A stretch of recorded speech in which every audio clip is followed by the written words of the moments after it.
paying attention.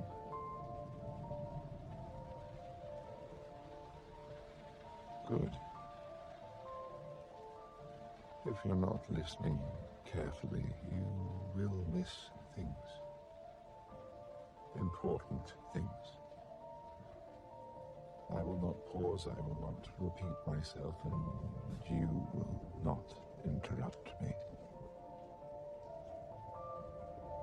You think that because you're sitting where you are and I am sitting where I am, that you are in control of what is about to happen. You're mistaken. I am in control. Because I know things that you do not know.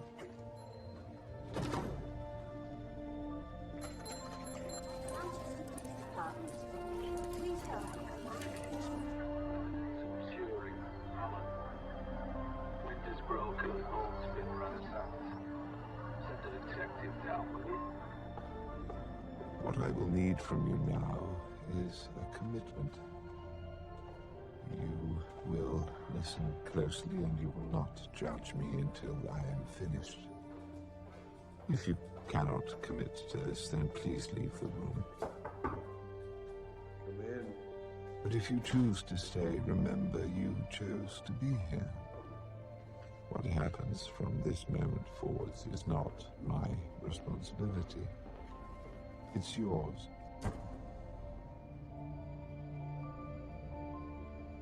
Pay attention.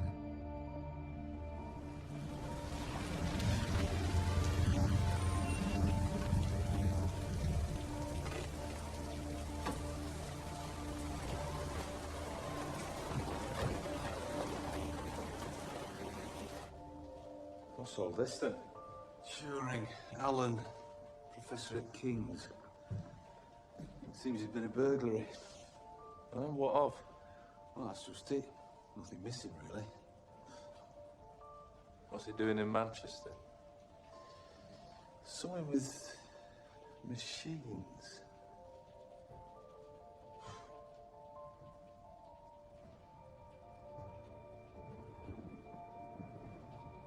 A project at the MPL. Project? He won't say what's on. Professor Turing? Detective Knock, Manchester Police.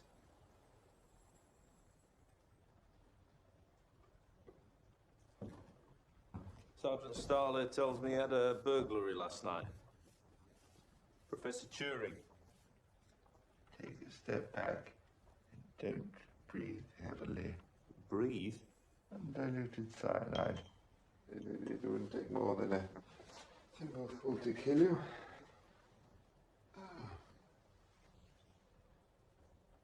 Disappointing. Pardon? I had hoped for a bit more. Sergeant Starler, is it just me, or do you get the sense that we're being insulted? Last night, you had a break-in. Your neighbour, Mr. Springborn, called to report the noise. He said there was quite a ruckus, only you say nothing was taken. It's odd.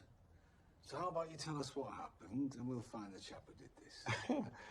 Gentlemen, I don't believe that you could find the chap that did this if he walked up to you and spat in your face. What I could use right now is not a bobby, but a really good cleaning lady. So unless one of you has an apron in your car, I suggest you file your reports and leave me alone.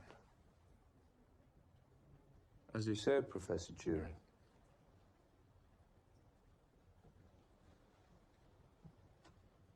Best of luck with your cyanide. Give me a quid if you can name me a more insufferable sod. Seemed a bit forced, though, didn't it? Don't know what you mean. Well, if you don't want a pair of bobbies digging around in your personal affairs, that would have been a stellar way to make sure they don't. Tell me you don't think this is suspicious. I don't think this is suspicious. A mysterious professor who won't admit he's had something stolen from his house. I think Alan Turing's hiding something.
Unless we heard from them by 11 o'clock, a state of war would exist between us.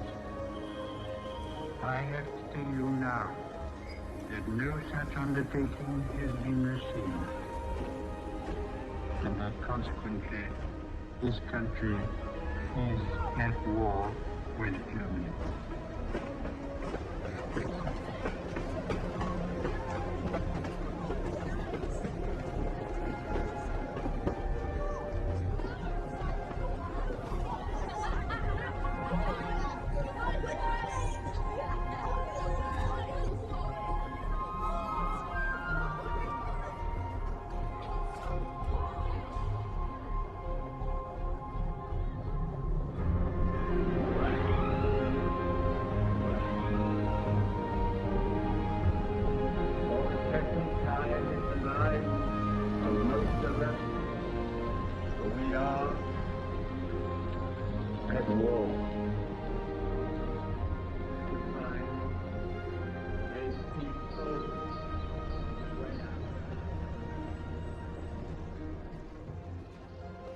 Papers, please.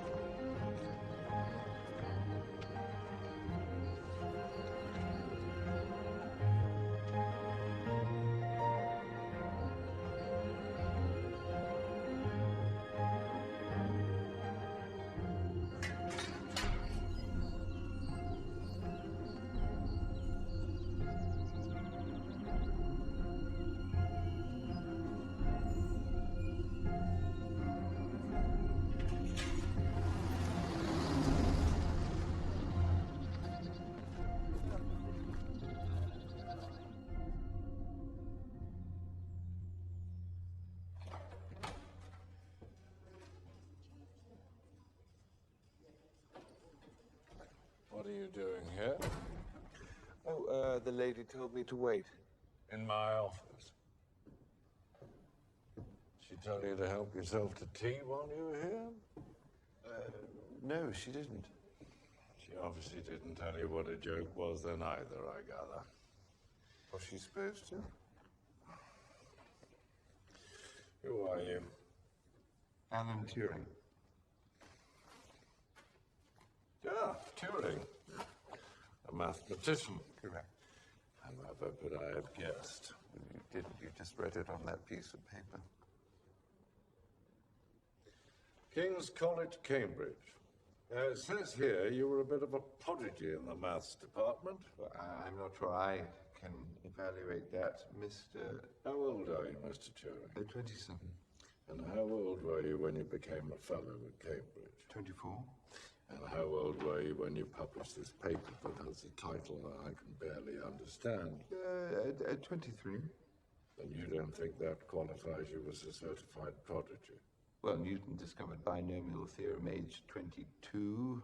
Einstein wrote 4 papers that changed the world by the age of 26. As far as I can tell, I've barely made par. My God, you're serious. Would you prefer I made a joke? No, I don't think you know what those are.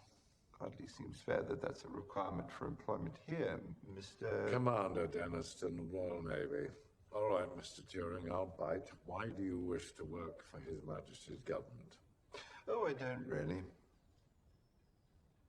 Are you a bleeding pacifist? I'm agnostic about violence.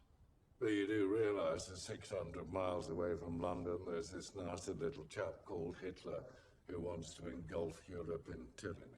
Politics isn't really my area of expertise. Really?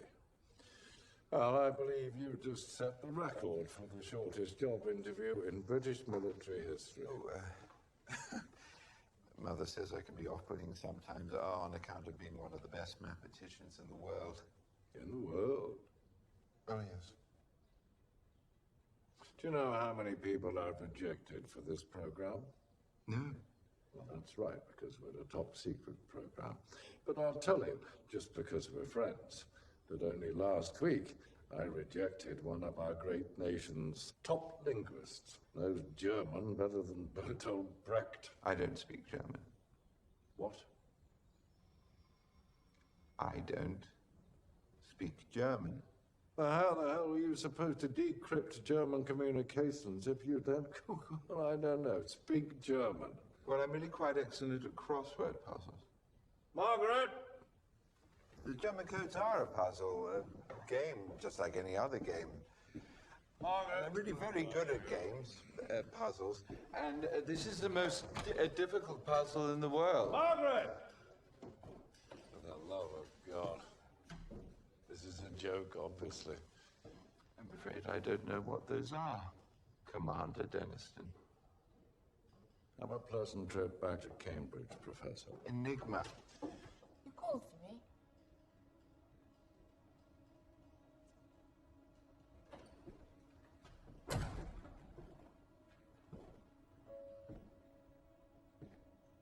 That's what you're doing here, the top secret program at Bletchley. You're trying to break the German Enigma machine.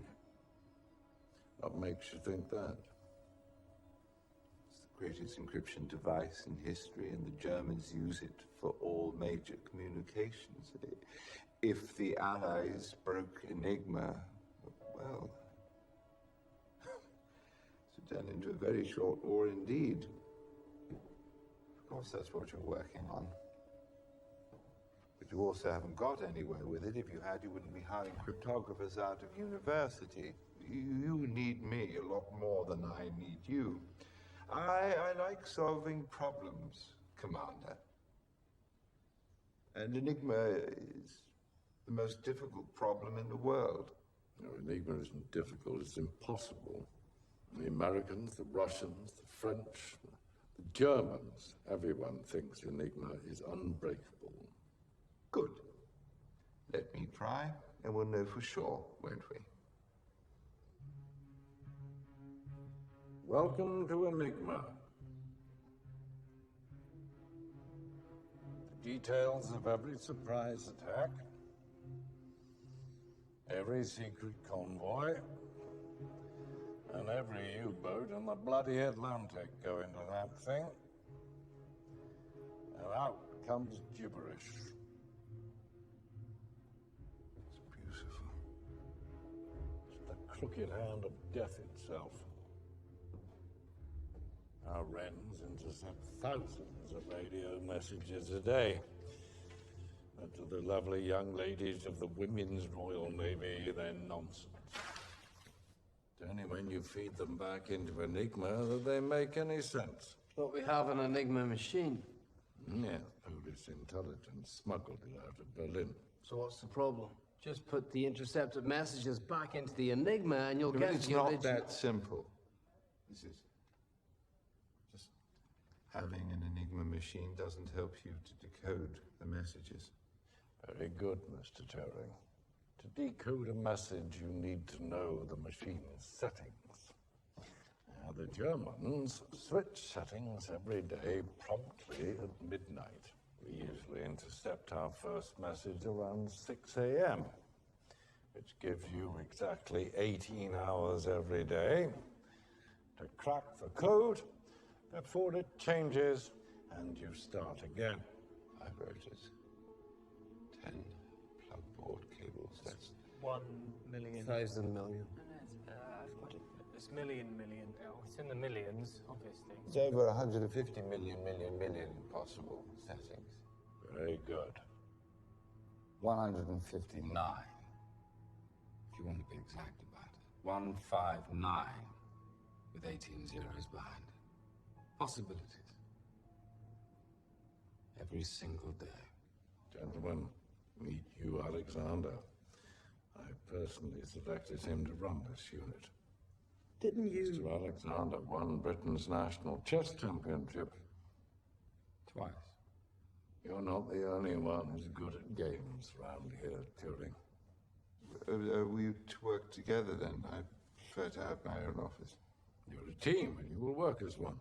I don't have time to explain myself as I go along, and I'm afraid these men would only slow me down. If you can't play together, then I'm afraid we can't let you play at all. This is Stuart Mingus, MI6. There are only 5 divisions of military intelligence. There is no MI6. Exactly. That's the spirit. Mr. Turing, do you know how many British servicemen have died because of Enigma? No, I don't. 3.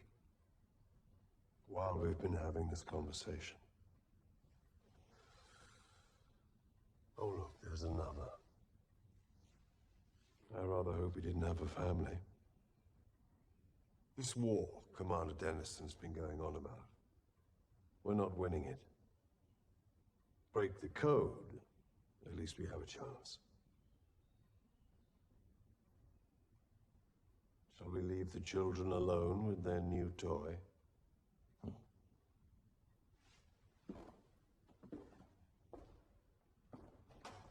All right, gentlemen.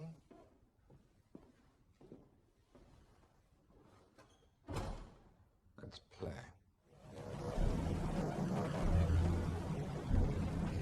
The game was quite a simple one. Every single German message, every surprise attack, every bombing run, every imminent U-boat assault.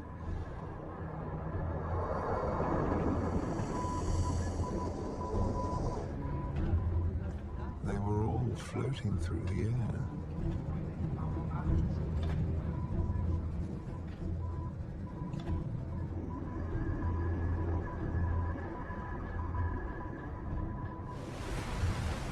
Radio signals that,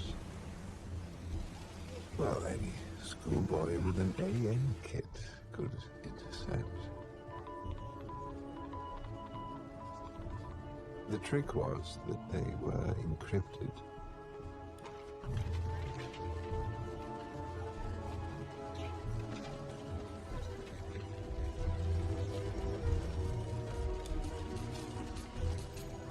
There were 159 million possible Enigma settings. All we had to do was try each one.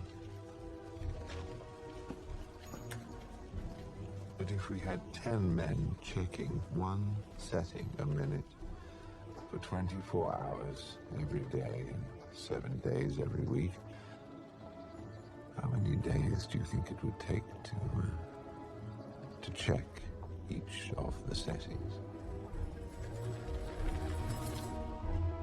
Well, it's not days, it's years.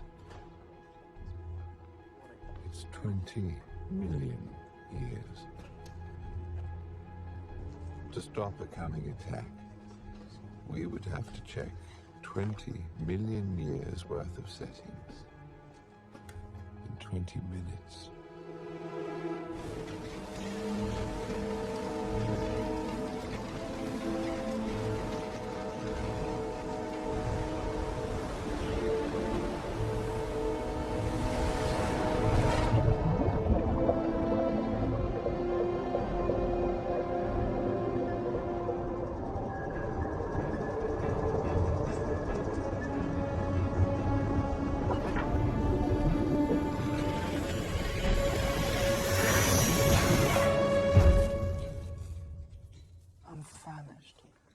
Lunch? Good Lord, what is it about women with little hats?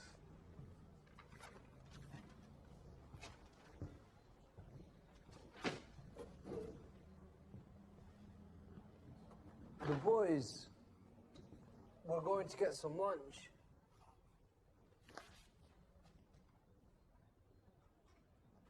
Alan, Yes? I said we're going to get some lunch.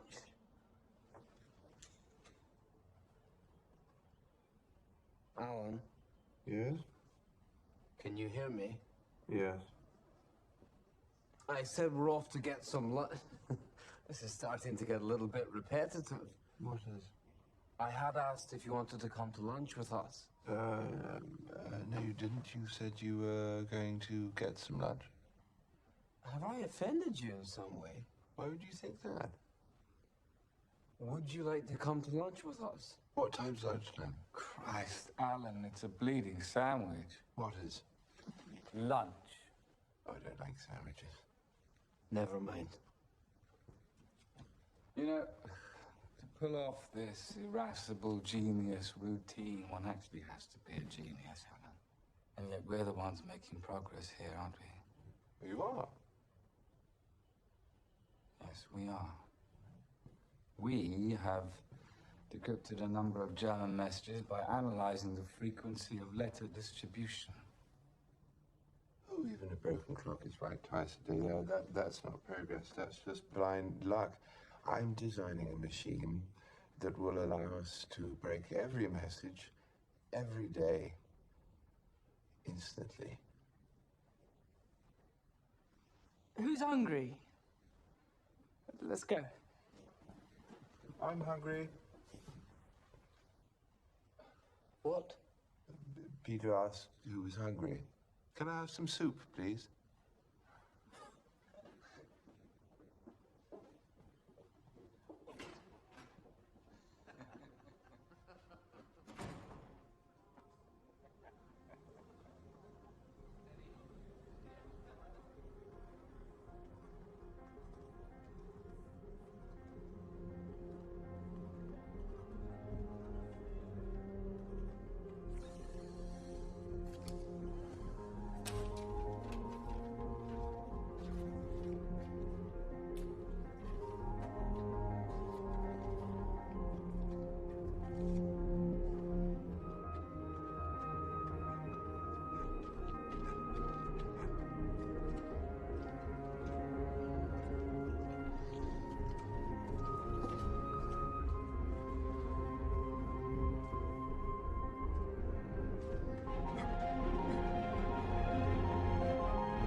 What do you mean, classified? No, I'm aware of the literal meaning of the word classified. What I'm asking is, why would a maths professor have his military records classified?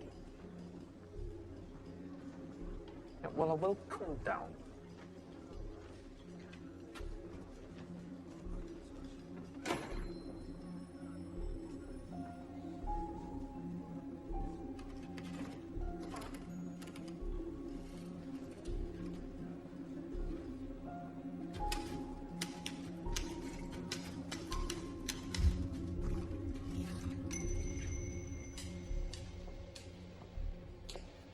Pardon me, I'd like to see some documents, if I may. Service records of a Mr. Turing, Alan. Foreign Office sent me.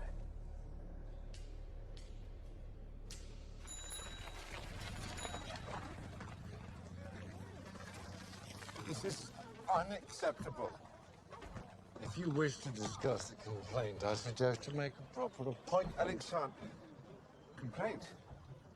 No, Hugh Alexander has denied my requisition for parts and equipment that I need to build the machine I've designed. Your fellow codebreakers are refusing to work with you, and they've filed a formal It is complaint. inspired by an old Polish code machine, only this one is infinitely more advanced. If you don't respond to the complaint, I shall have to take it up with the Home Office. Put these files by my desk. Fine, my response is they're all idiots. Fire them and use the savings to fund my machine. I only need about £100,000. 100,000? Why are you building a machine? It's highly technical. You wouldn't understand. I suggest you make the effort to try. Enigma is an extremely well-designed machine. Our problem is that we're only using men to try to beat it. Now, what if only a machine can defeat another machine? Well, that's not very technical. Hugh Alexander is in charge of your unit. He said no, and that is that. I simply don't have time for this. Have you ever won a war, Turing? I have. Do you know how it's done? Order, discipline, chain of command. You're not at university any longer. You are a very small cog in a very large system, and you will do as your commanding officer instructs.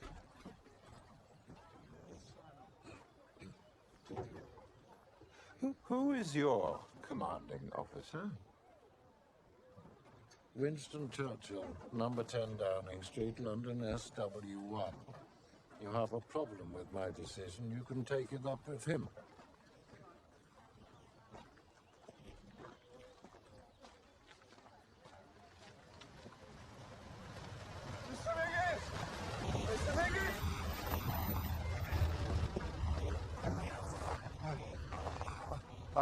Are you going to London?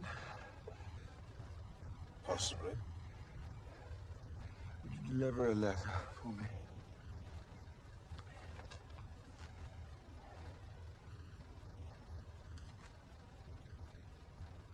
Look, I'm sorry, but are you joking? Churchill's put Alan in charge. This is a terrible idea. No. So I can give these men orders now? I hate to say it, but yes. Excellent. Keith and Charles both fired. Excuse me. What? You're mediocre linguists and positively poor code breakers. Alan, you can't just fire Keith and Charles. Well, he just said I could. No, I did no such thing, but Churchill did.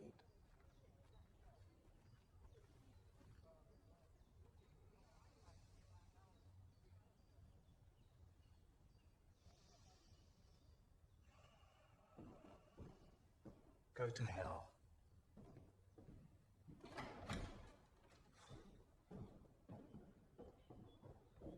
Well, this is inhuman. Even for you.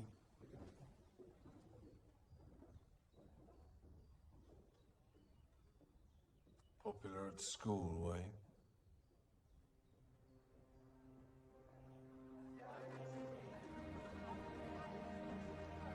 The problem began, of course, with the carrots. The carrots are orange. The peas are green. They mustn't touch.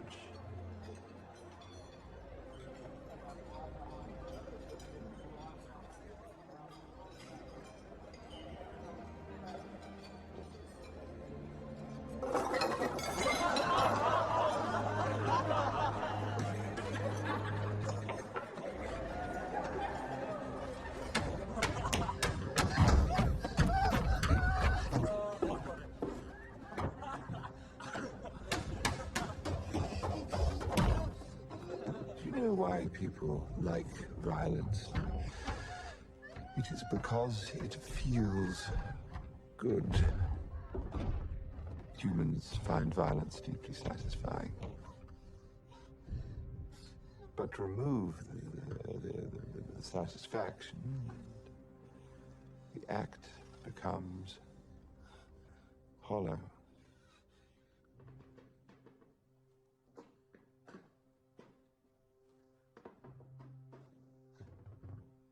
Turing?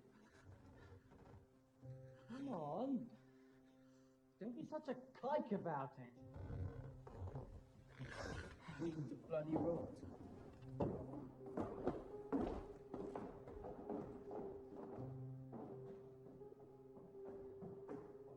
I didn't learn this on my own, of course. I had help. Christopher helped. Alan, are you all right?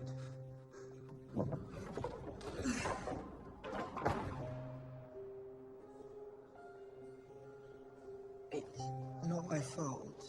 The carrots got him with the peas, and I'm sorry, I won't let them do it again. They're getting worse.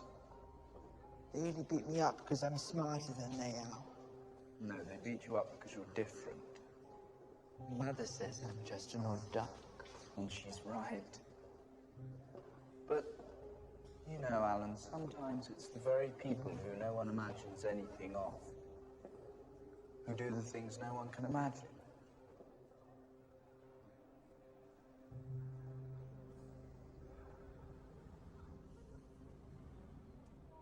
So what do we do now?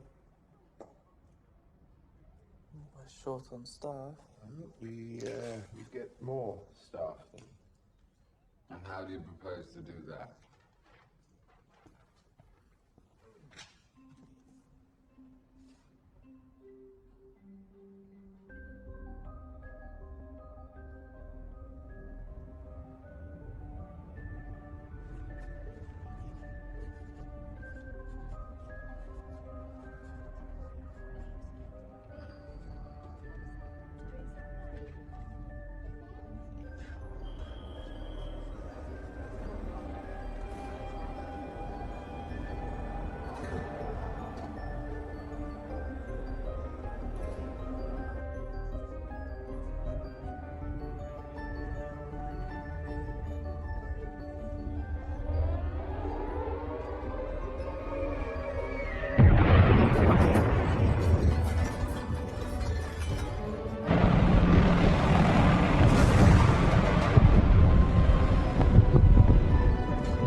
Turing. See Stuart Mingus. Very good, sir. So who are they? All sorts, really. A teacher, an engineer, a handful of students. And you think they're qualified for Bletchley because they're good at crossword puzzles? Well, they say they're good, and now we shall find out. In order to aid your efforts, there is to the right of you a green scratch card book. You are to make notes in that. Gentlemen, you have 6 minutes in which to complete the puzzle, at which point I will... Pardon, Mum, this room's restricted. Apologies for my tardiness. The bus caught a flat tire. May I continue, please? Thank you. You're not allowed in here, Mum. Oh, but I'm only a few minutes late and... The secretaries are to head upstairs. This room's for the candidates. May I get on with this now, please?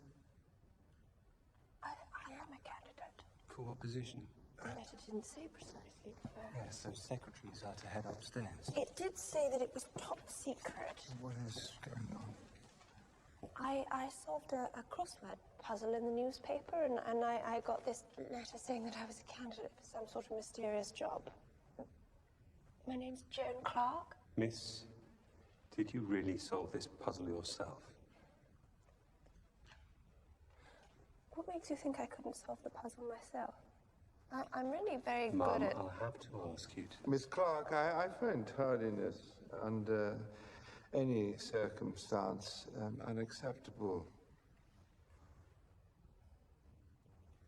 Take a seat so that we may continue.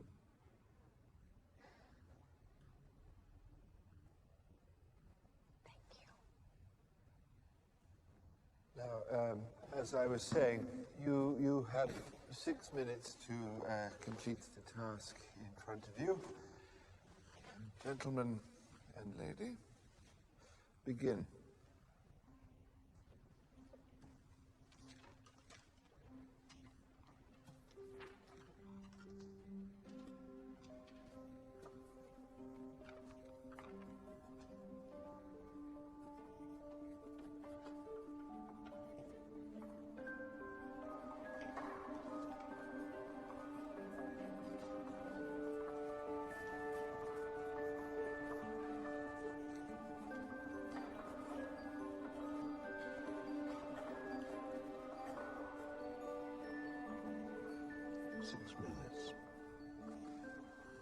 Is that even possible? No. It takes me 8. This isn't about crossword puzzles. It's about how one approaches solving an impossible problem. Do you tackle the whole thing at once or divide it into small? You finished? Yes.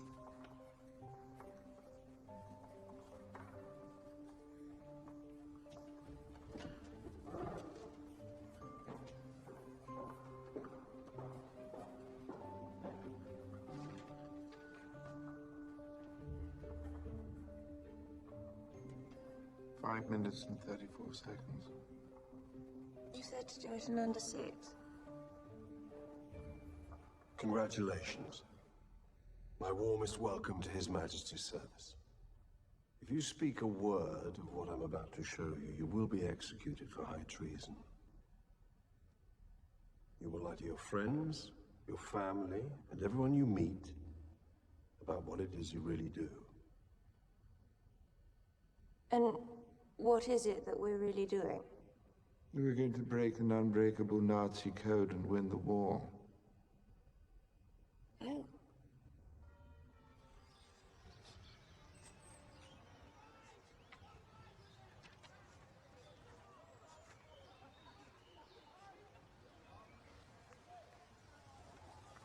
What's that you're reading? It's about cryptography. Like secret messages? Not secret. That's the brilliant part. Messages that anyone can see, but no one knows what they mean, unless you have the key.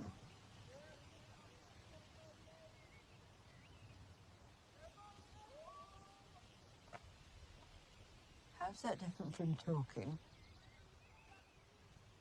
Talking? When people talk to each other, they never say what they mean, they say something else. And you're expected to just know what they mean. Only I never do. How's that different? Alan, I have a funny feeling you're going to be very good at this.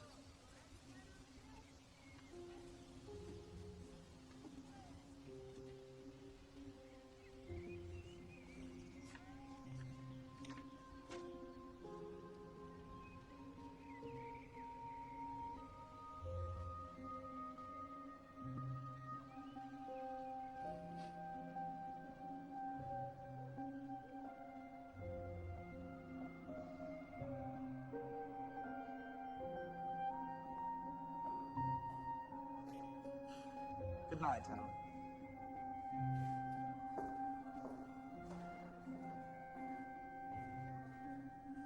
Good night.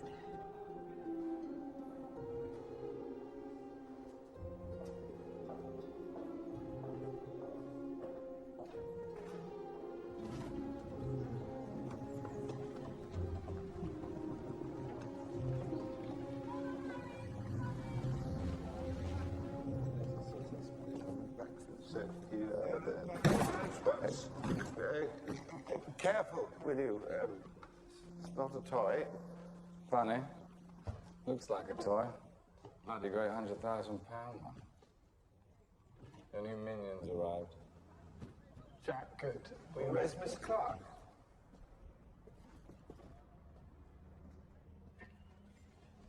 Lovely, isn't he?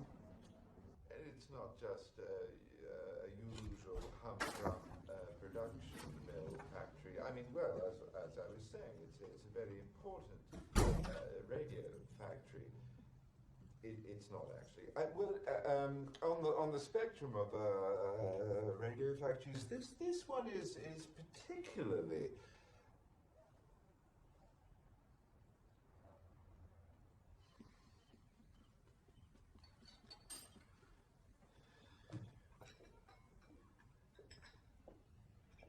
Are you not Bletchley? Thank you so much for your visit, Mr. Turing. Was your trip pleasant? Gather your things and let's go.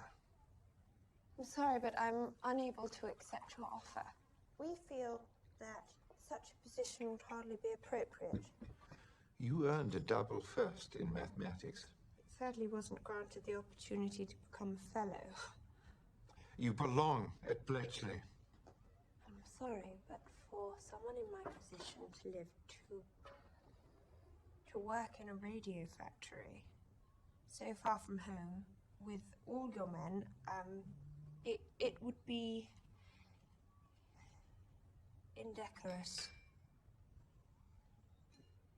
What in the world does that even mean?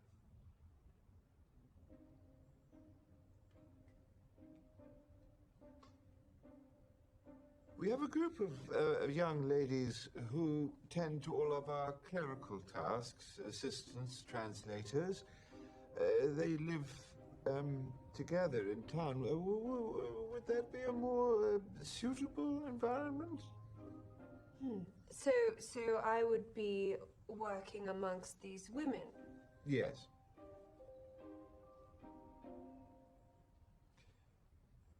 Wonderful ladies. They even organize social events at St. Martin's Church down the road. Really, the whole thing is quite decorous.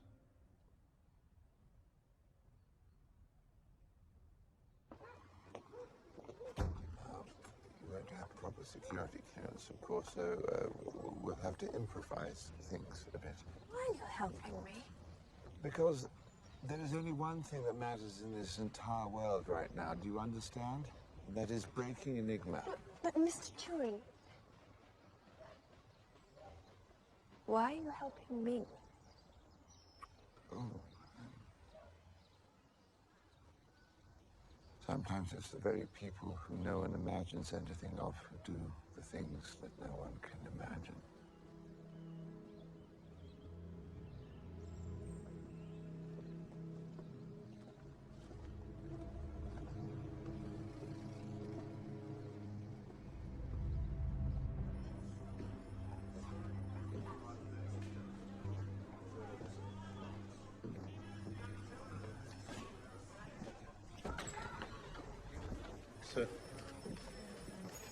What's this? Alan Turing's classified military file.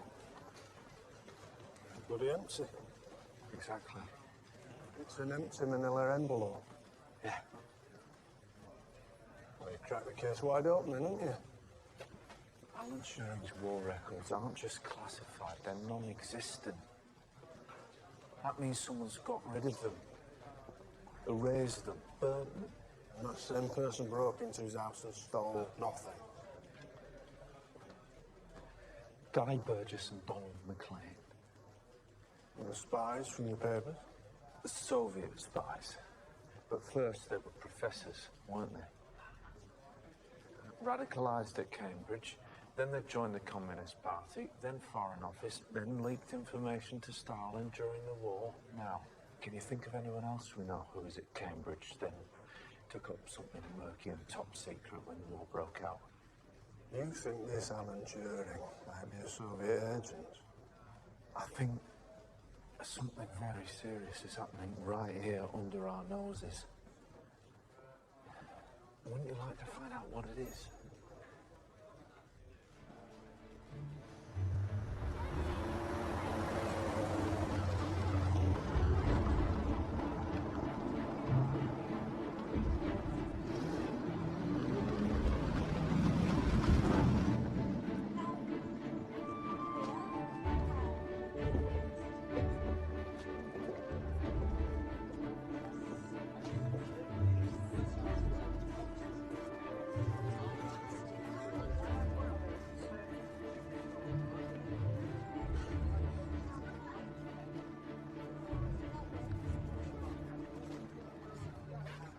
Welcome, ladies.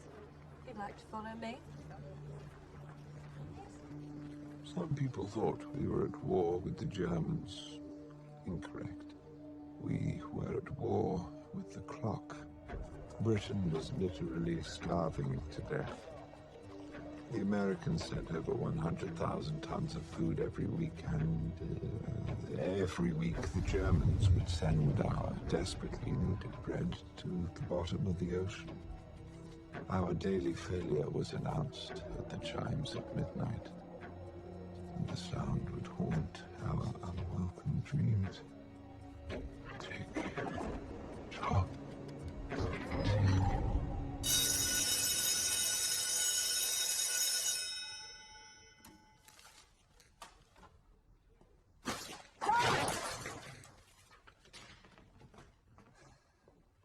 What just happened? Midnight. All the work we've done today is useless. Oh, but don't worry. We have a few hours before tomorrow's messages start flooding in. And we start all over again. From scratch. I'm so sick of this.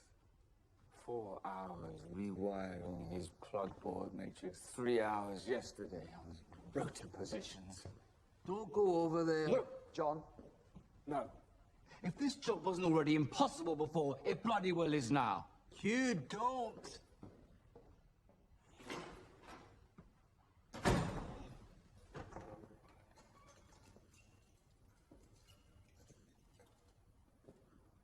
Damn you and your useless machine. My machine is how we are going to win. Really? This machine? What are you talking about? This bloody machine! You don't stop! You arrogant bastard! You could help us. You could make this go fast, but you won't.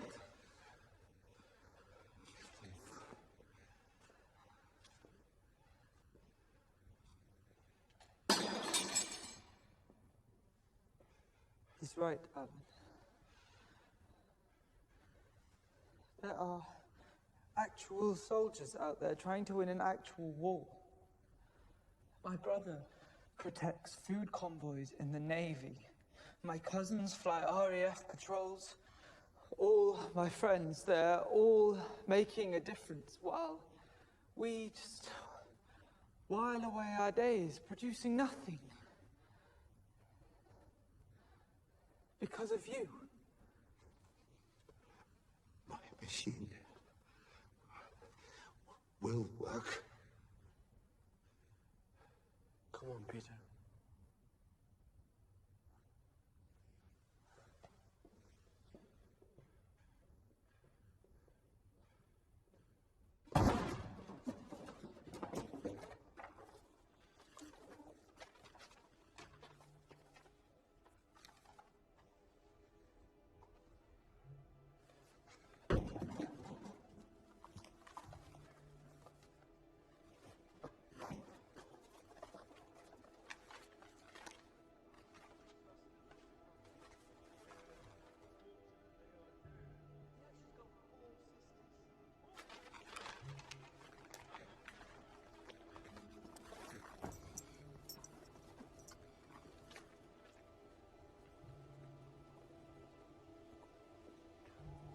Okay.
Sure my landlady woke up. Oh, sorry. Oh, look, I think that's the best I can do. No male visitors after dark. So, what did you bring me?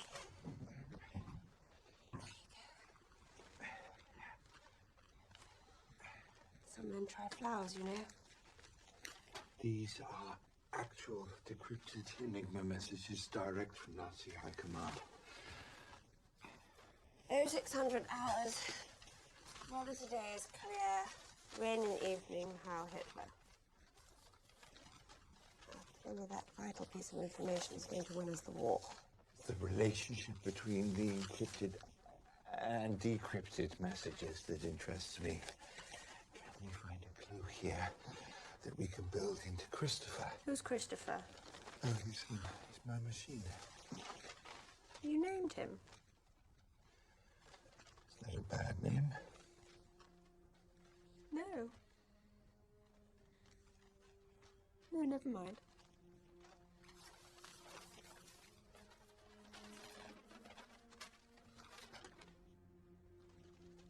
You're trying to build your universal machine. I read your paper at university. Is it already being taught? No, I was precocious. So, you theorized a machine that could solve any problem. It didn't just do one thing, it did everything. It wasn't just programmable, it was reprogrammable. Hmm. Is that your idea behind Christopher? Well, human brains can compute large sums very quickly. Even Hugh can do that, but I want Christopher to be smart. To make a calculation and then to determine what to do next. Like a person does. Think of it. An electrical brain. A digital computer. Digital computer.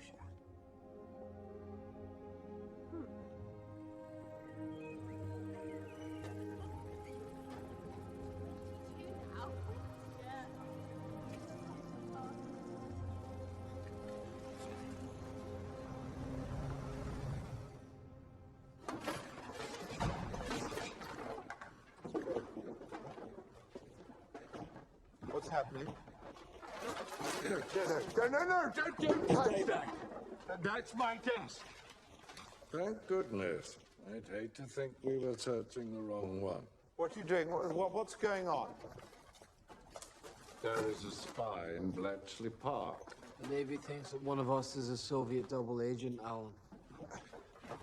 Why?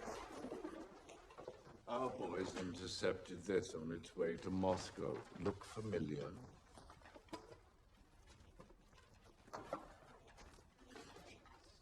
It's a real cipher, encrypted with a phrase from a book or a poem or...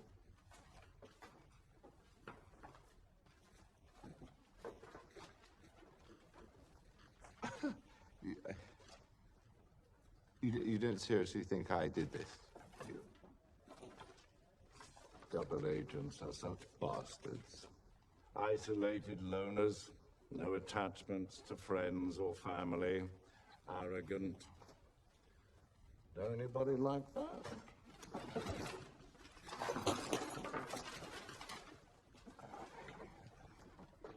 I know you don't like me, but that does not make me a Soviet spy. Nothing out of the ordinary, sir. Really? All right. The Home Office may be protecting you now, but sooner or later, you will make a mistake. And I needn't bother firing you. They will hang you for treason.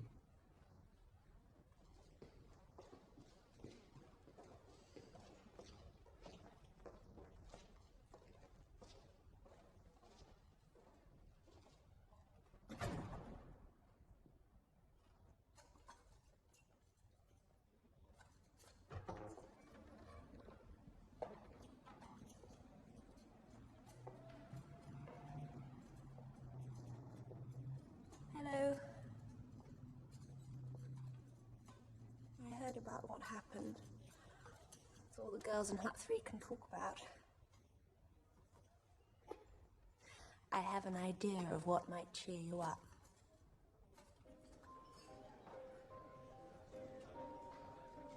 So because no letter can be encoded as itself, there's already a handful of settings that can be rejected at the outset.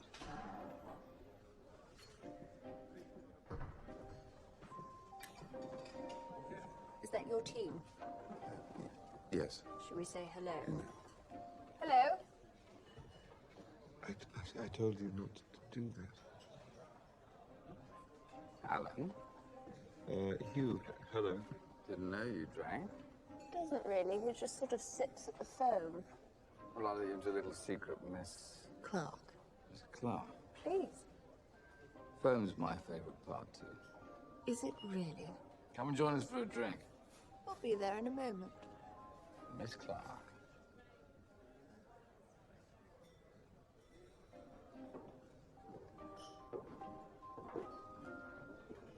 Really likes you. Yes. You got him to like you.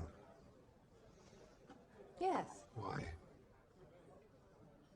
Because I'm a woman in a man's job, and I don't have the luxury of being an ass.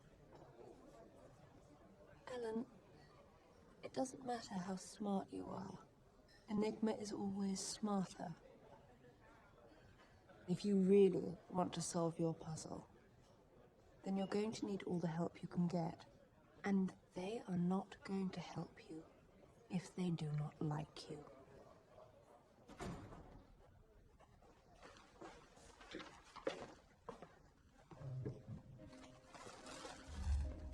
What are those? Apples. No. Oh, they really are. Well, Miss Clark Joan, actually,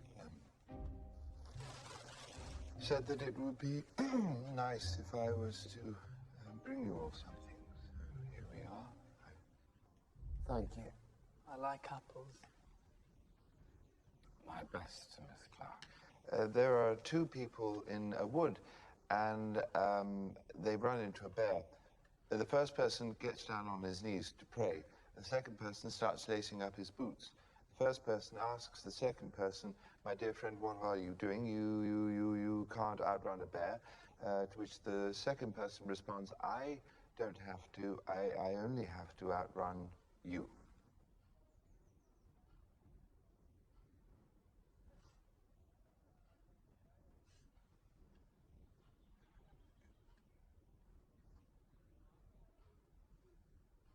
I'll be with Christopher if anyone needs me. If we assume that the square root of 2 is a rational number, then we can say that the square root of 2 is A over B, where A and B are whole numbers, and B is not 0. Mr. Turing, passing notes, are we? No, sir.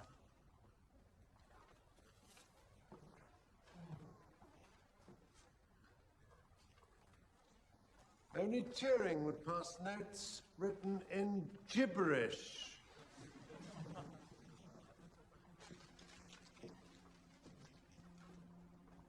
All right, gentlemen, do not forget your algebra over the break. Have a pleasant holiday, and we'll resume your irrationals when you return.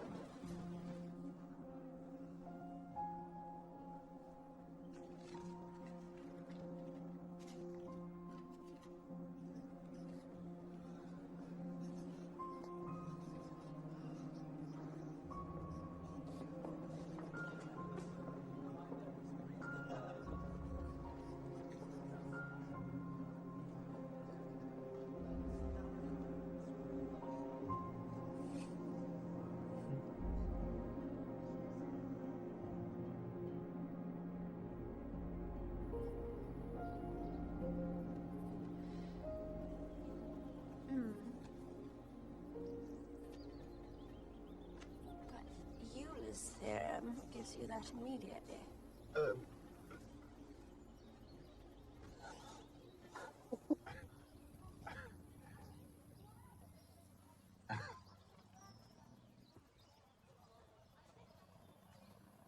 Yeah.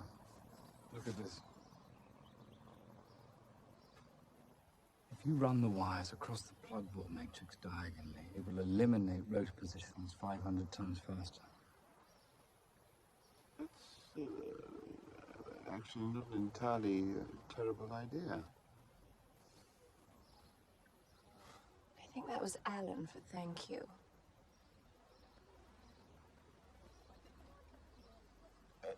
That's my sandwich. You don't like sandwiches?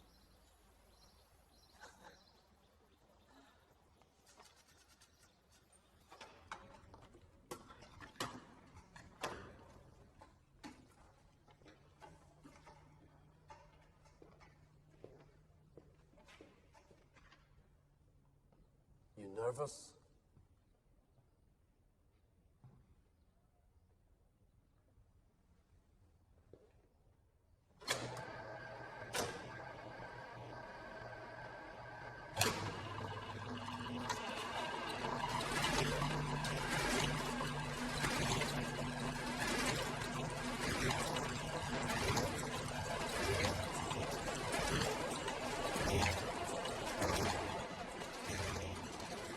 What happens now?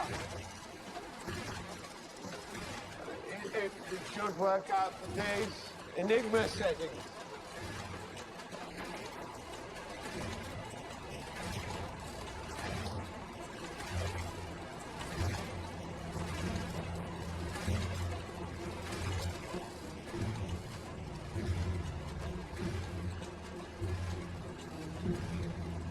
How long?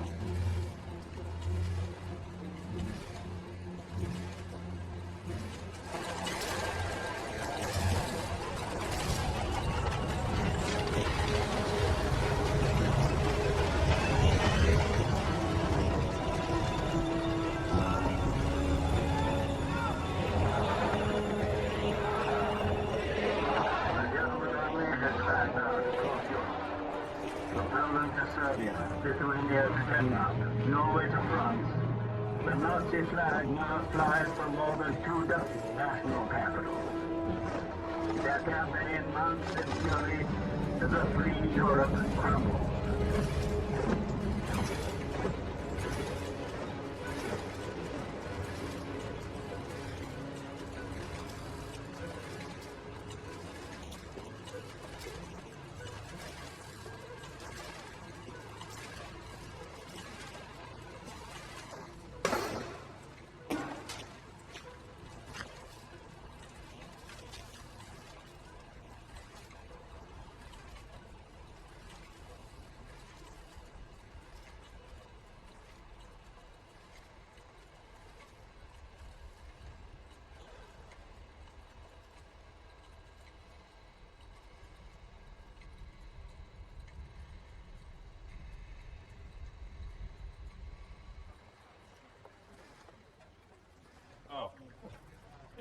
still going. Good morning, sir. Morning, Margaret. Gears keep spinning on and on. Rotors on and on. It's endless. With no result in sight.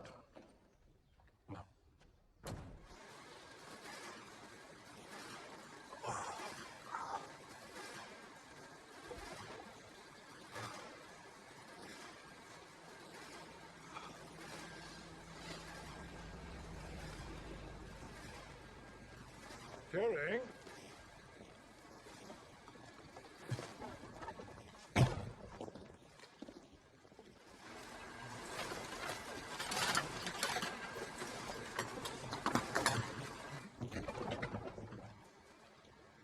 Turing, open the bloody door. No.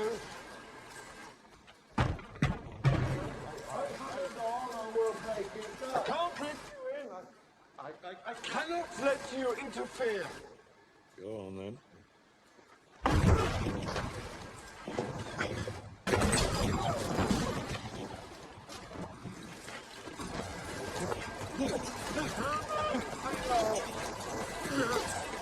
Don't please. Please. Please, please. No. No.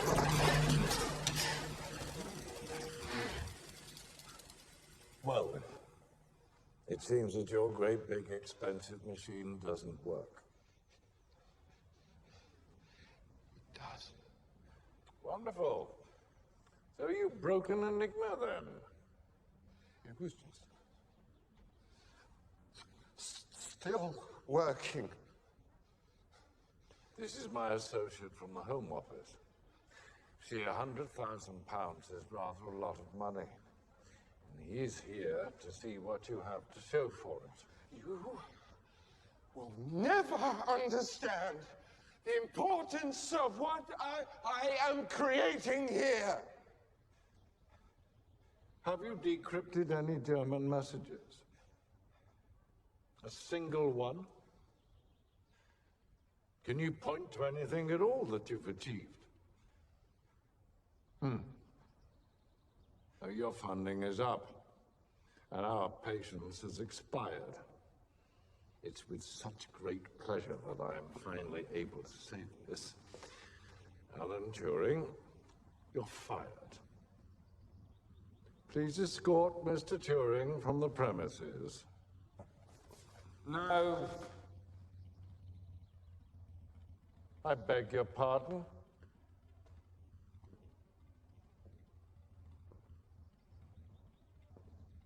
If you fire Alan,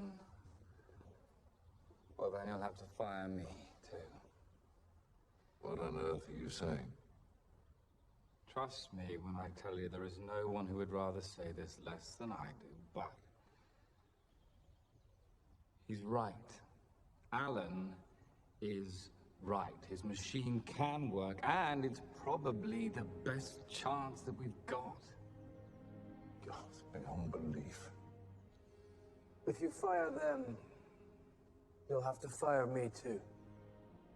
And me. We're the best cryptographic minds in Britain. Are you going to fire us all? Commander, at least give us some more time. 6 months, and if the machine doesn't produce any results that we need, then we'll go back to doing things the old way. How about that?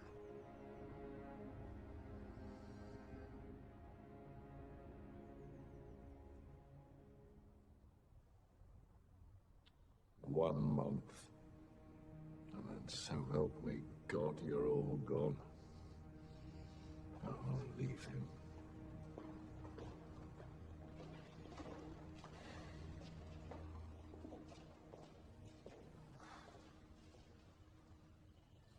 Thank you. You're welcome. Oh, and Alan, your machine.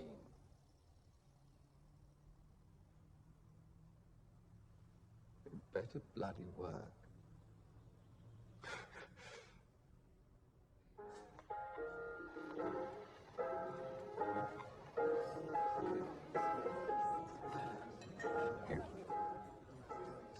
I swear. I'm not a spy. Oh, for God's sake, of course not a bloody spy. What? Deniston gave me the bills I've had, and guess what? I cracked it. All asking shall be given to you. Seek and ye shall find. Matthew 7:7, that was the key. Far too simple for the likes of you. Pity Deniston disagrees.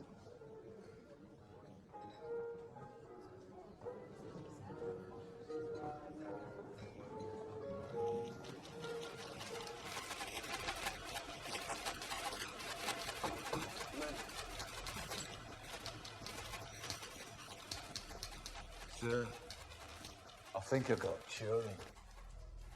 I tailed him to a pub last night when he met a bloke.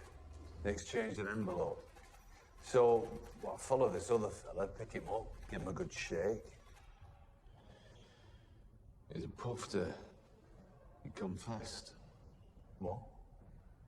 The man admitted it. Arnold Murray hangs around that pub. Men pay him for a go. Turing's one of the men that paid. Only Mr. Murray here then has the bright idea of robbing Turing's house after, with a friend. That's what Turing's hiding. He's a puff, not a spy. No, what's the matter? You can charge a university professor with indecency. No, it's bloody rubbish. Turing's up to something important. He's committed a crime and he's broken the law.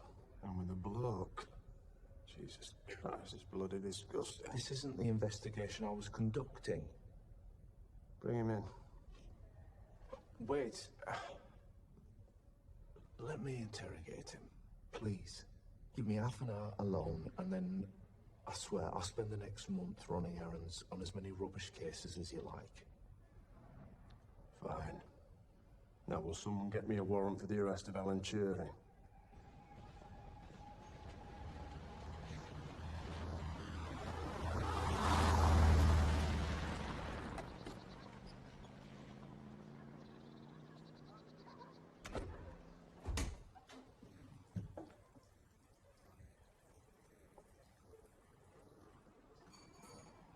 Alan? Christopher's simply not moving fast enough. We should talk. And even with the diagonal board, he's still not eliminating settings as quickly as we need him to in order to be able to support. You just walked in. No, Bletchley. What? It's my parents. I'm 25, I'm unmarried, I'm living alone, and they want me home. It's ridiculous. It's my parents.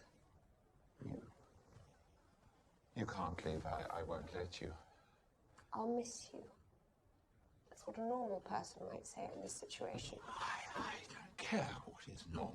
What am I supposed to do, Alan? I will not give up my parents. You have an opportunity here to make some actual use of your life. And end up like you, no thanks. I'm sorry you're lonely. But Enigma will not save you. Can you decipher that, you fragile narcissist? Or would you like me to go and fetch your precious Christopher to help?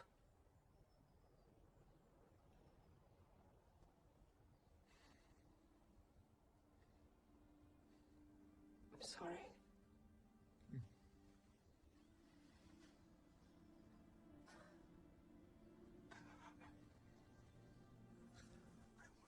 I want you to stay because I like you. I like talking to you. I like talking to you too, Alan.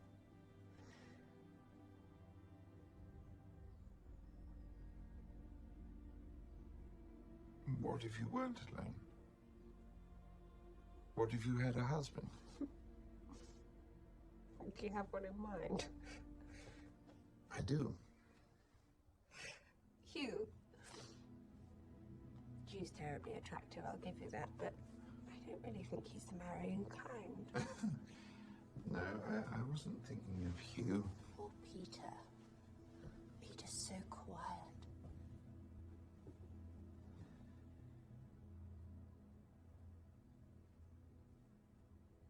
Oh my God. But this makes sense. Did you just propose to me? It is the logical thing to do. This is ridiculous. This is your parents. I can't believe that this is happening.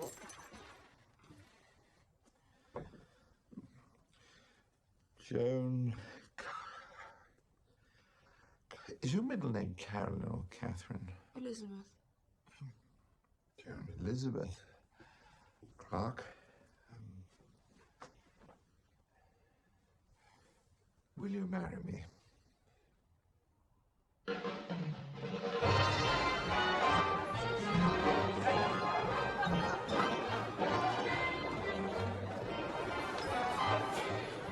It's beautiful. I know it isn't ordinary, but whoever loved ordinary? She had it in both hands. And she looked up at me with her doe eyes and said, "Am I supposed to put that in my mouth?" And I said, "Yes. You know, the French way." So she pops it in, clamps her lips around it, and starts humming the bloody Marseillaise.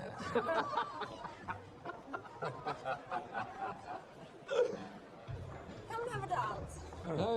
You can dance with your fiancé anytime you like. Right now, this moment, my turn.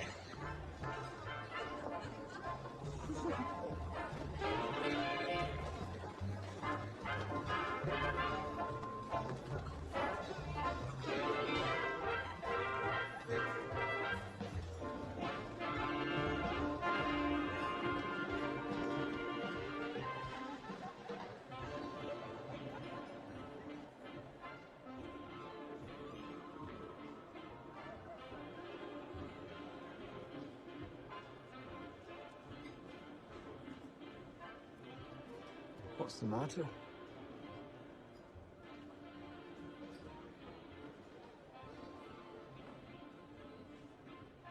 Well, what if...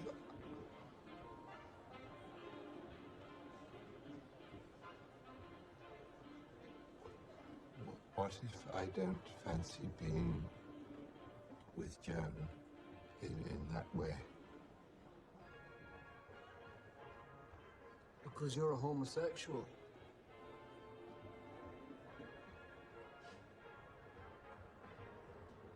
I suspect that... Should I tell her that I've had affairs with men? You know, in my admittedly limited experience, women tend to be a bit touchy about accidentally marrying homosexuals. Perhaps not spreading this information about might be in your best interest. I care for her, I truly do.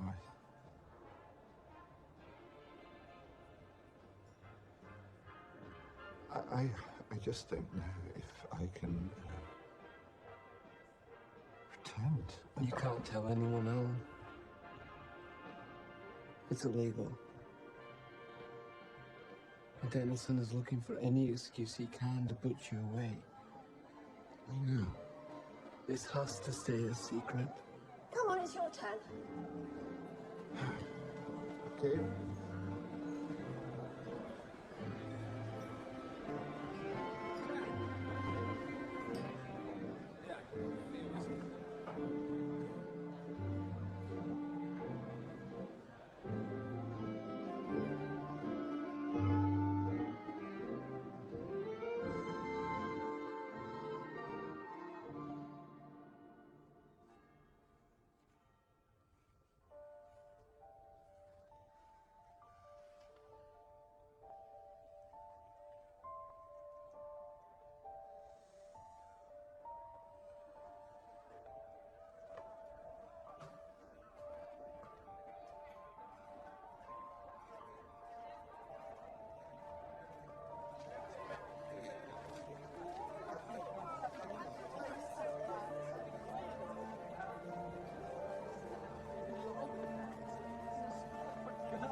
Cup of tea?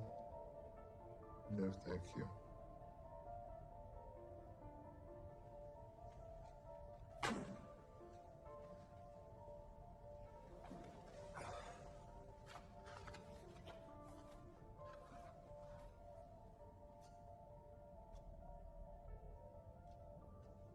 Mr. Turing, can I tell you a secret? I'm quite good with those. I'm here to help you. Oh, clearly.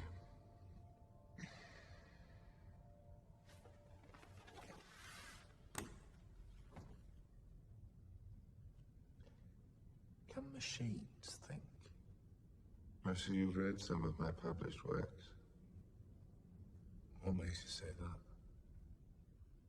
Not because I'm sitting in a police station accused of entreating a young man to touch my penis, and you just asked me if machines can think. Oh, can they? Could machines ever think as human beings do? Most people say no. You're not most people. Well, the problem is you're asking a stupid question. I am? Of course, machines can't think as people do. A machine is different from a person. Hence, they think differently.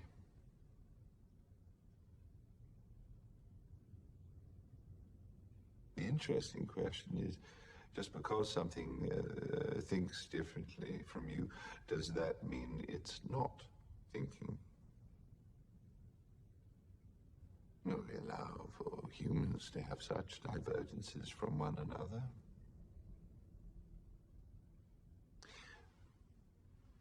You like strawberries, I hate ice skating. You cry at sad films. I am allergic to pollen.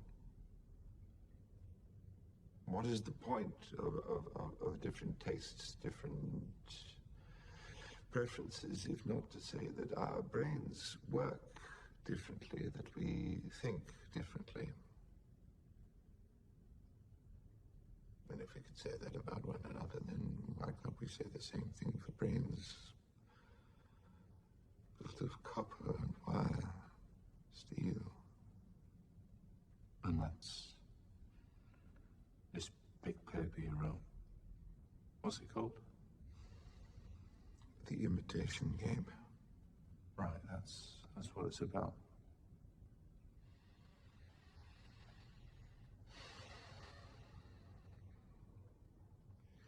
Would you like to play?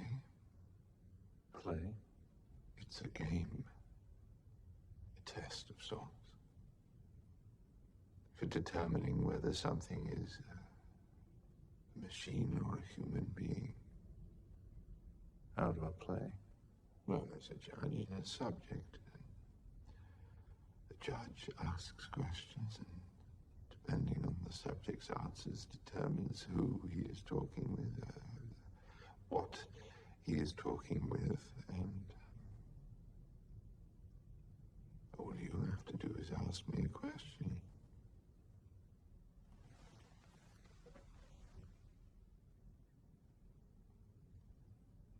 What did you do during the war? I worked in a radio factory. What did you really do during the war?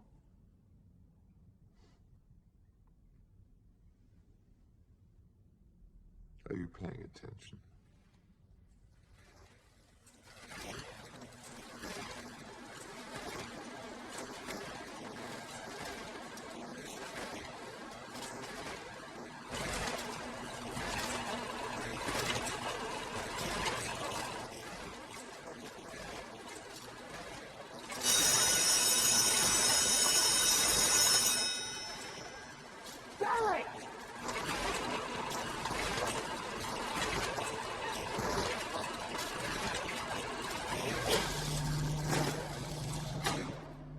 Soon out of time.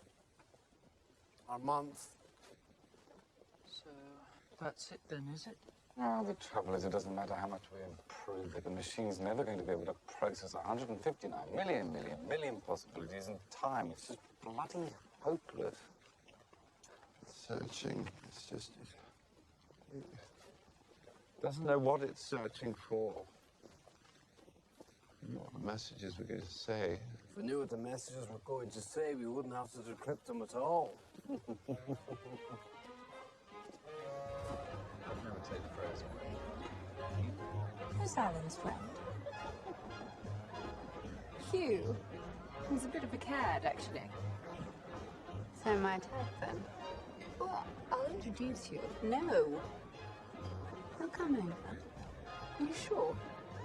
Yes. I smiled at him 15 minutes ago and haven't looked back since.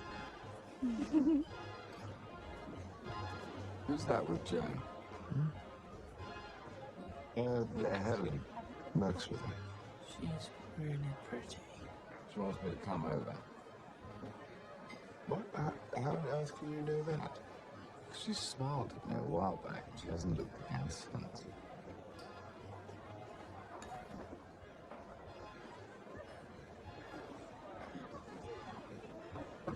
Got it.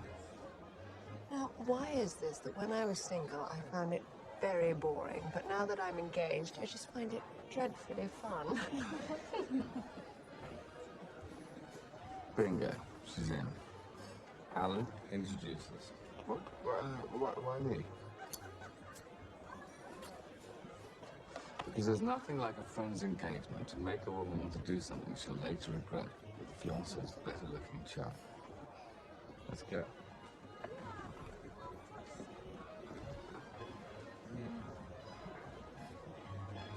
Half a crown says Alan polishes this up entirely. No bet. Alan Turing has a theory. He has many.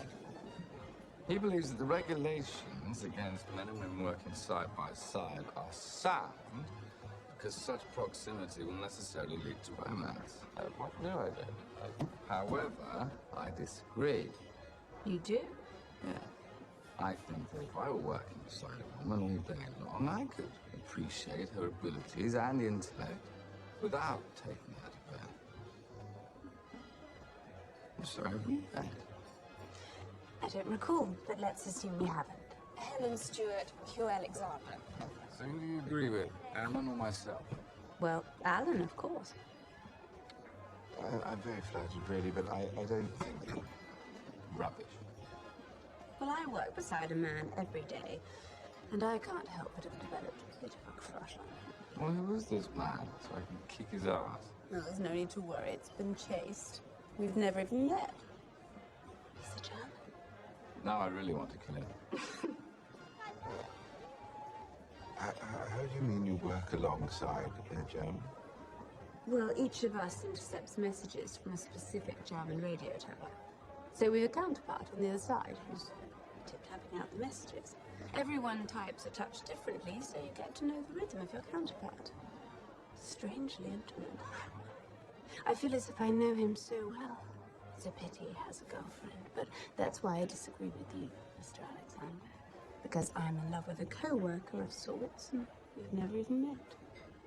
Well, allow me to buy you another pint, and I'll tell you why you're wrong. Yes. Excellent. Thanks.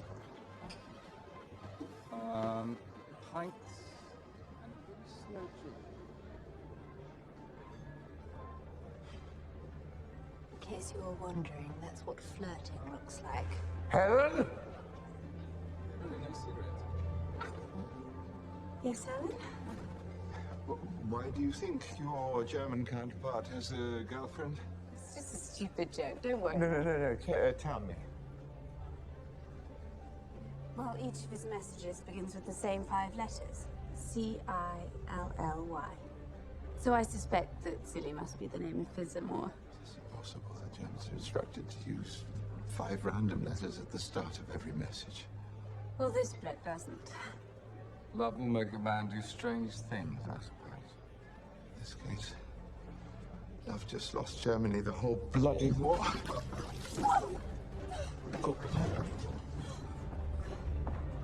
Sorry.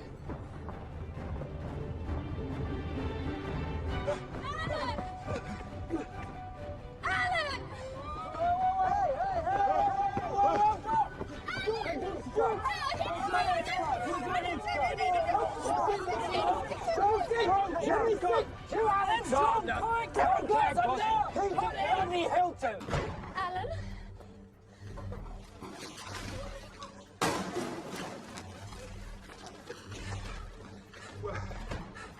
What if Christopher doesn't have to search through all of the settings?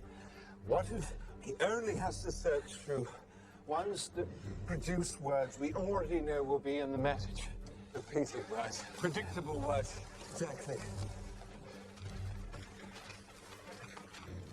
Look, like this one. 0600 hours, weather today is clear, rain in the evening, Heil Hitler. That's it. Exactly. They send out weather reports every day at 6 a.m. So that's 3 words we know will be in every 6 a.m. message. Weather, obviously, and Heil bloody Hitler. Heil bloody Hitler. Here's the 6 o'clock message from this morning.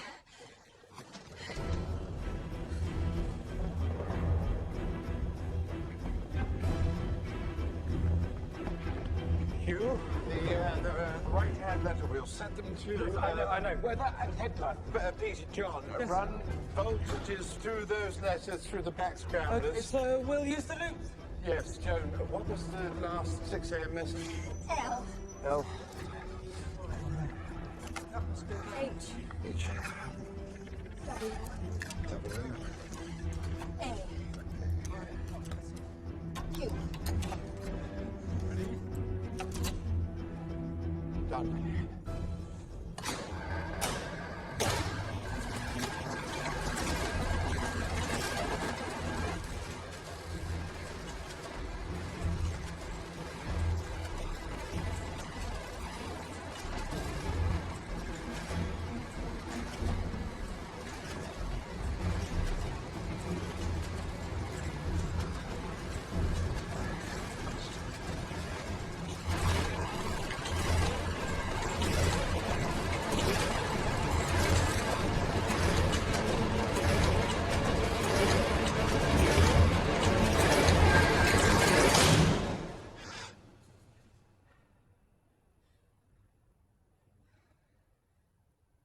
Oh my God.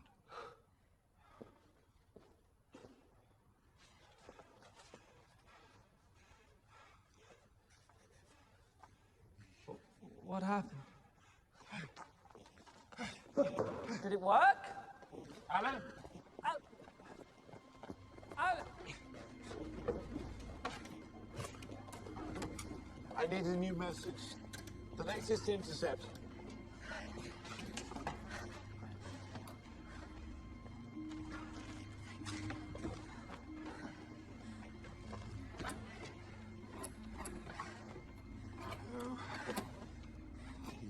Ready?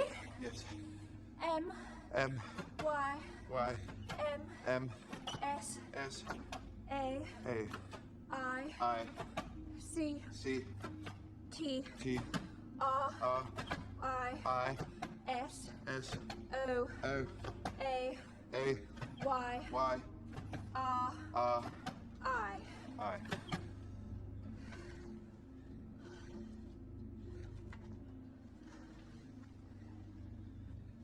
Clemens Jaguar East Alpha point is directed to 53 degrees 24 minutes north and Alpha point 1 degree west.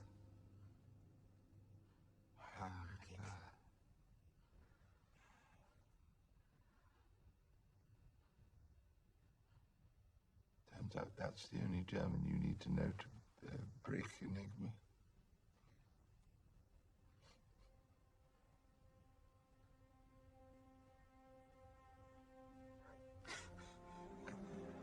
Yes!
Just defeated Nazism with a crossword puzzle.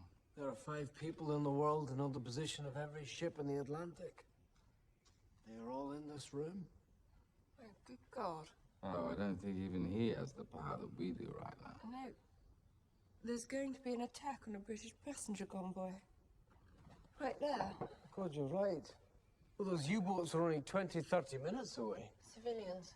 Hundreds of them. We can save their lives. I'll phone Deniston's office so that he can alert the Admiralty. Do you think there's enough time to save them? There should be, if we can get a message to that convoy. Deniston's office, please. No. It's urgent. No. What the hell are you doing? You can't call Deniston. You can't tell him about the attack. What are you talking about? We can have air support over that convoy in 10 minutes. Let the U-boats sink the convoy. Look, it's been a big day. Maybe you're suffering from a bit of We shock. don't have time. No! Shoot! That's enough! That's enough! Stop, Hugh! John, the attack is in minutes. Just no, fine. You know why people like violence, Hugh? It's because it feels good. Sometimes we can't do what feels good. We have to do what is logical. What's logical? Hardest time to lie to somebody is when they're expecting to be lied to. Oh, God. What? If someone's waiting for a lie, you can't just give them one. Damn it, Alan's right. What? What would the Germans think if we destroy their U-boats? Nothing, they'll be dead. No. No, you can't be right. So our convoy suddenly veers off course. A squadron of RAF bombers miraculously descends on the coordinates of the U-boats. What will the Germans think? The Germans will know that we have broken Enigma. They'll stop all radio communications by midday, and they'll have changed the design of Enigma by the weekend. Yes. 2 years' work. Everything that we've done here will all be for nothing. There are 500 civilians in that convoy. Women. Children. We're about to let them die. Our job is not to save one passenger convoy, it is to win the war. Our job was to crack Enigma. But we've done that. Now for the hard part. Keeping it a secret. Carla? convoy you're about to hit, sir. The HMS Carlisle is one of the ships.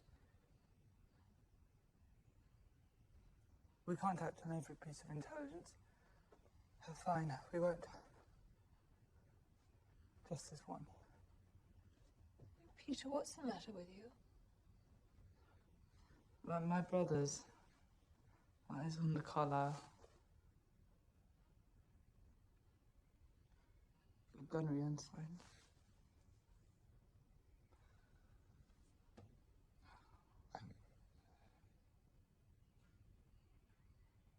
So sorry. Who do you think you are? My brother. Is my big brother all right? You have a few minutes to call off his murder. We can't. His friend. Alan. Joan. You. John. Please, The Germans, they won't get suspicious just because we stop one attack. No one will know. I'm asking you, as your friend, please.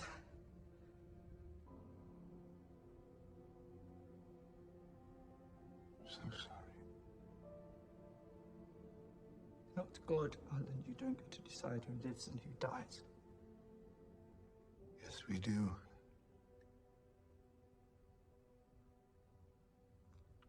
Why? Because no one else can.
Why are you telling me this? We need your help to keep this a secret from Admiralty, Army, RAF. No one can know we broke Enigma. Not even Denniston. Who's in the process of having you fired. You can take care of that. While we develop a system to help you determine how much intelligence to act on, which attacks to stop, which to let through. Statistical analysis. The minimal number of actions it will take for us to win the war, but the maximum number we can take before the Germans get suspicious. And you're going to trust all this to statistics? To maths? Correct. And then MI6 can come up with the lies that would tell everybody else. You'll need a believable alternative source for all the pieces of information you use. A false story, so that we can explain how we got our information that has nothing to do with Enigma. And then you can leak those stories to the Germans. And then to our own military.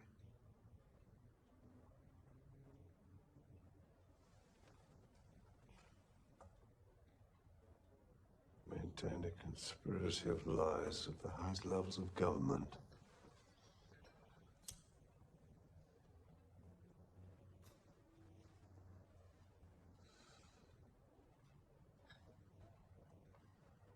Sounds right up my alley.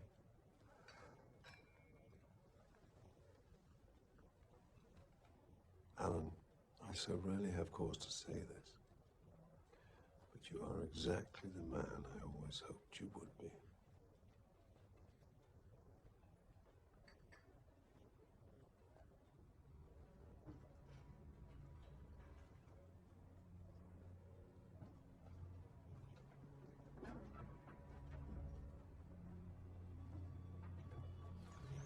They codenamed it Ultra.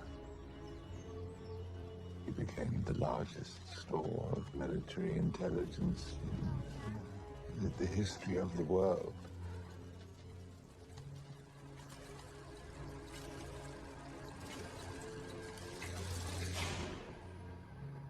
It was like having a tap on Himmler's intercom.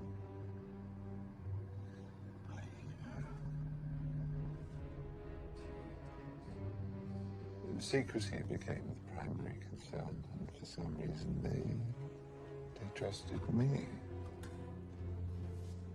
Peter, do you have the 6:30 decrypt?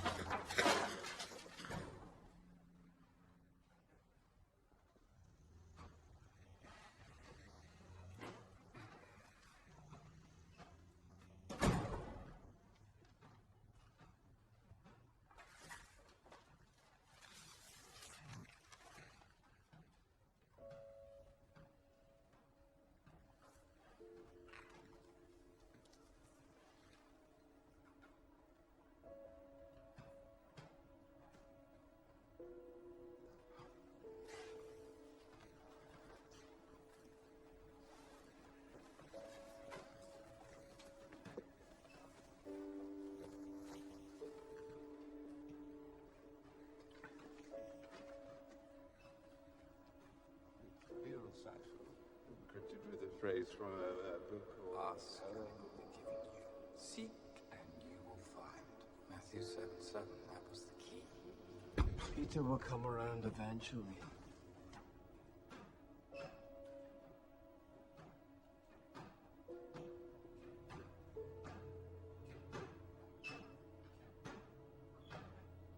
Jack, could you give Alan and me a moment, please?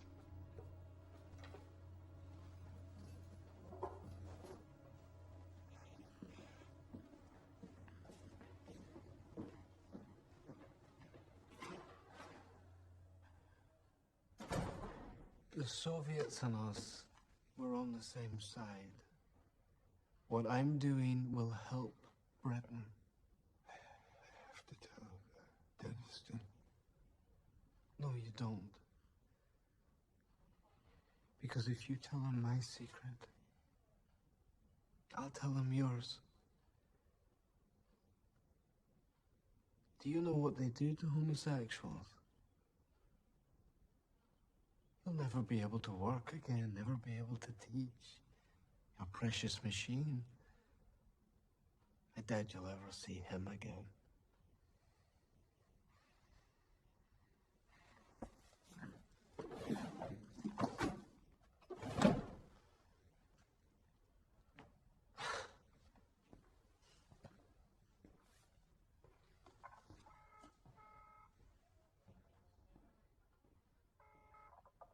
Hello, can I speak to Stuart Mingus, please? It's urgent. One moment, please.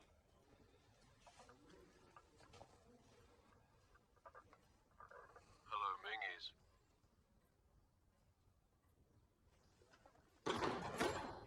Some advice about keeping secrets.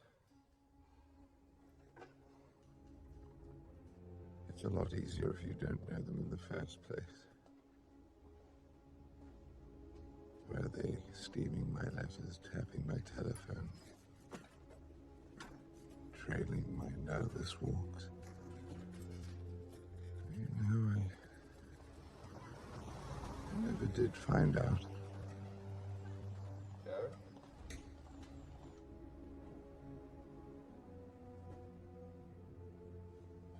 Joe?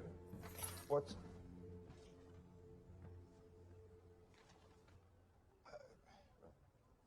Where's Joan? Military prison. What have you done? Decoded Enigma intercepts. I had a pile of them in the bedside table. No, I gave those to her over a year ago when I was trying to figure out a link I'm between... sure you did. Dennison's been looking for a Soviet spy. He's been looking inside Hut 8. I know who the spy is. It's not Joan, it's Cairncross. I found the Beale cipher, the Bible. God, I wish you'd been the spy. You'd be so much better at this than he is. You knew it was him? Of course I bloody knew. I knew before he came to Bletchley. Why do you think I had him placed here? But we have an Enigma machine. Well, Polish intelligence. What's the problem? You placed a Soviet agent at Bletchley Park. It's really quite useful to be able to leak whatever we want to Stalin. Churchill's too damn paranoid. He won't share a shred of intelligence with the Soviets. Not even information that will help them against the Germans. There's so much secrecy. Cairncross has no idea we know, of course. He's really not the brightest bulb. Which is why I need your help. I want to know what to leak to John, what to feed to the Soviets as well as the British. I'm not a spy. I'm just a mathematician. I know a lot of spies, Alan. You've got more secrets than the best of them.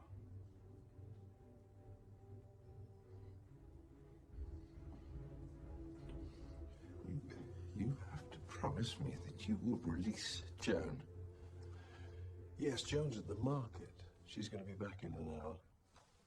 I lied. I better hold on to these. If anybody finds out about them, prison will be the least of her worries. Oh, Alan. We're going to have such a wonderful war together.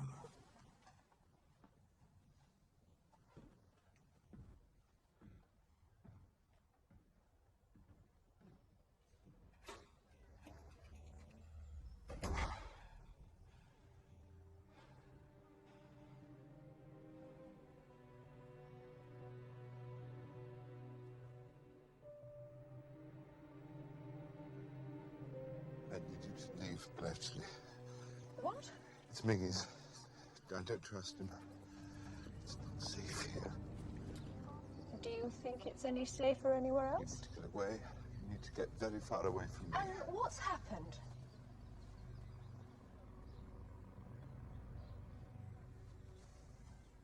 We can't be engaged anymore. Your parents need to take you back and find you a husband elsewhere. What's wrong with you? I have something to tell you.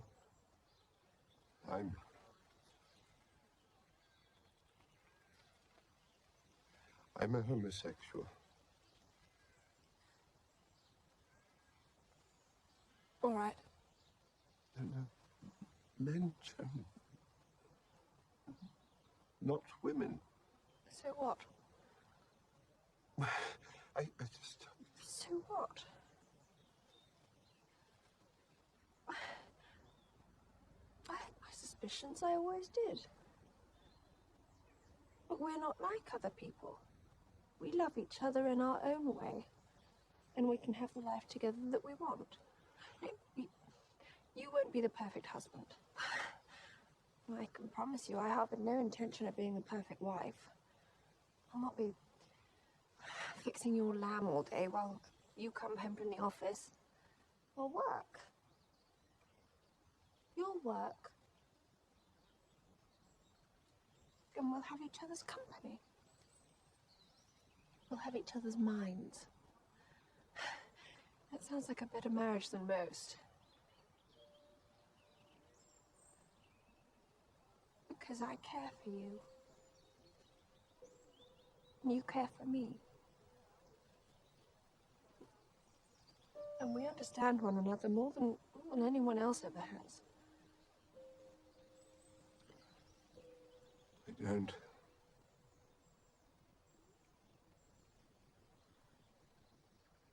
What? Care for you. I never did. I just needed you to break Enigma. No, I've done that now, so you can go.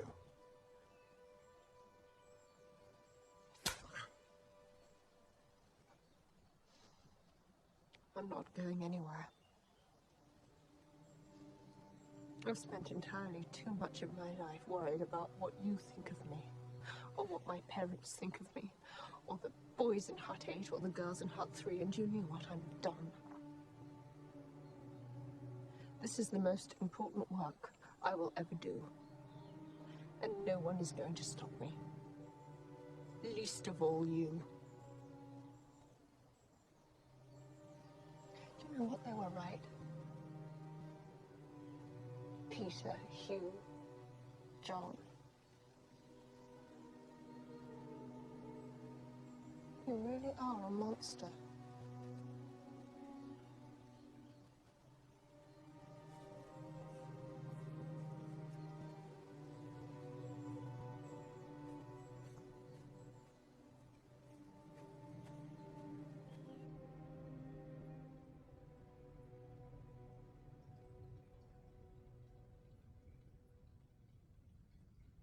The war dragged on for 2 more solitary years. And every day we performed our blood-soaked calculus. Every day we decided who lived and who died. Every day we helped the Allies to victories, and nobody knew.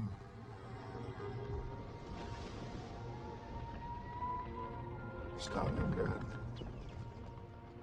the Ardennes, the invasion of Normandy. All victories that would not have been possible without the intelligence that we supplied.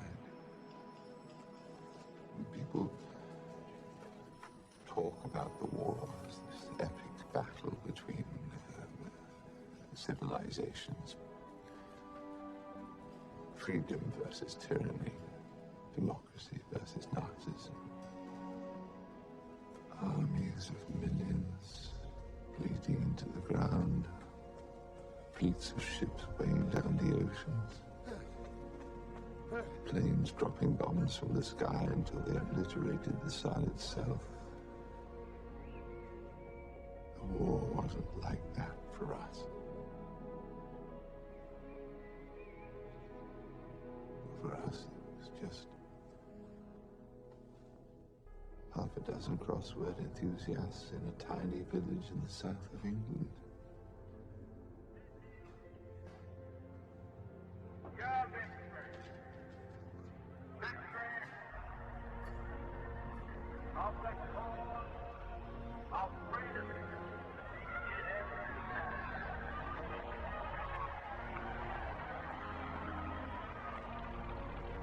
This is a solemn but glorious hour. I wish that Franklin D. Roosevelt had lived to see this day. Was I God? No. Because God didn't win the war. We did.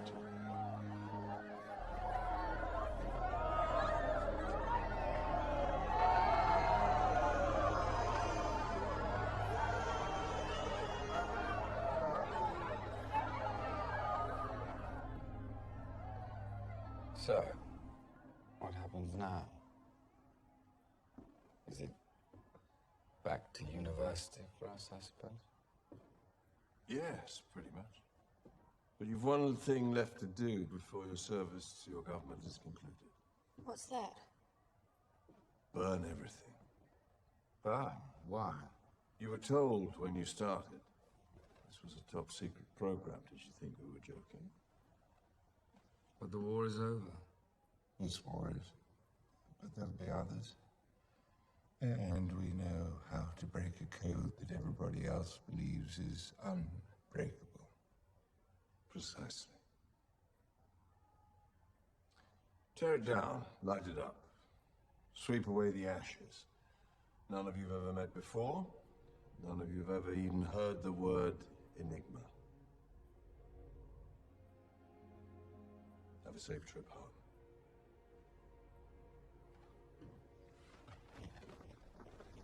Behave. With a bit of luck, you'll never have to see me or one another again for the rest of your lives.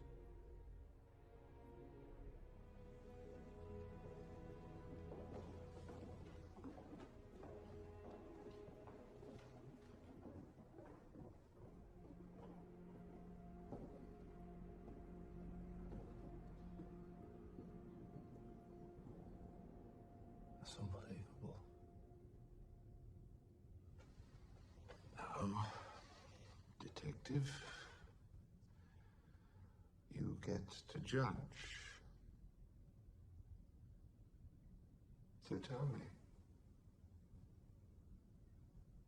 what am I? Am I a machine? Am I a person? Am I a war hero? Am I a criminal?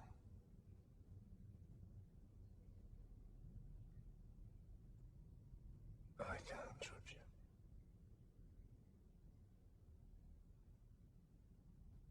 Well then.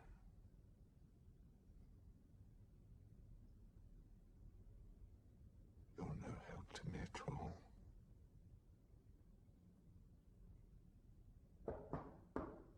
Come in.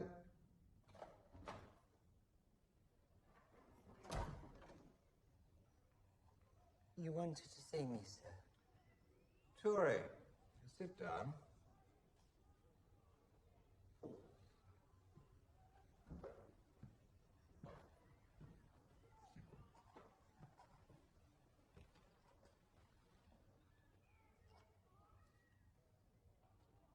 Is something the matter?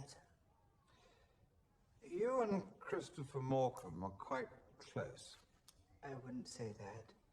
Well, your mathematics teacher says the two of you are positively inseparable. We're the best students in the class. He caught you passing notes the other day. Cryptography, to pass the time. The class is too simple. You and your friends solve maths problems during maths class because the maths class is too dull. He's not my friend. Well, I'm told he's your only friend. You said that. Something's come up concerning Morecambe. Why am I here? Christopher is dead.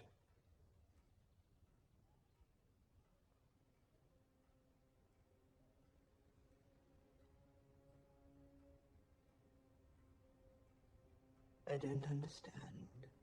His mother sent word this morning. The family were on holiday, you see.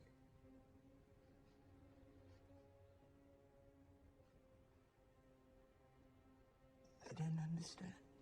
Well, he had bovine tuberculosis, as I'm sure he told you. So this won't come as a shock, but still, all the same, I'm sorry. You're mistaken. Did he not tell you? Well, he's been sick for a long time. He knew this was coming soon. But he had a stiff upper lip about it. Good lad. Are you all right, John? Yes, of course. Like I said, I didn't know him very well. Ah, I see. Very well.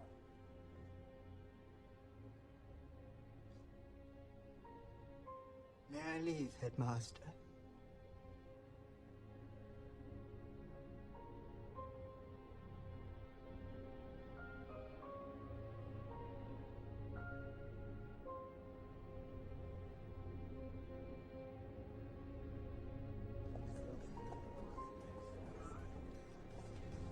Congratulations, sir.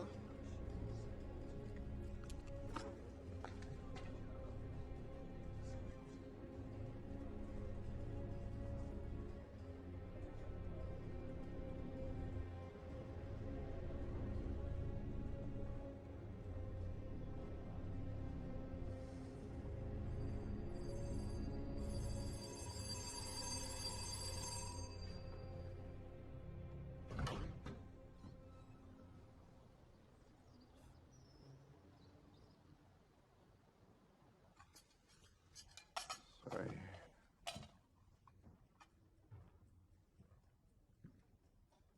I would have come. I would have testified. And what would you have said, that I wasn't homosexual? Alan, this is serious. They could send you to jail. Damn it. Your hands, you're twitching. No, I'm not. Alan. The medication. The medication? Well, the judge gave me a choice. Either 2 years in prison or hormonal therapy. Oh my God. Oh my God. Yes, that's right. Chemical castration to cure me of my homosexual predilections. Of course, I chose that. I couldn't work in prison. All right. Now, I'm going to speak to your doctors. I'm going to speak to your lawyers. I'm fine. Please let me help you. No, I don't need your help. Thank you. Alan, you do not have to do this alone. Not alone.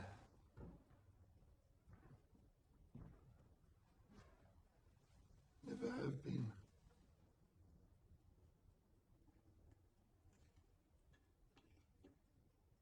Christopher's become so smart.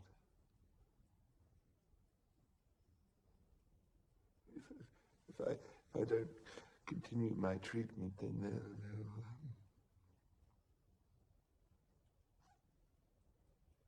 they'll take him away from me.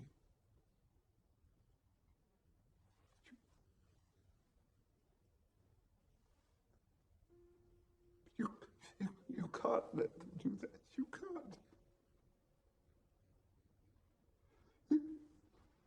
You can't let them leave me alone. I don't want to be alone. I don't want to be alone.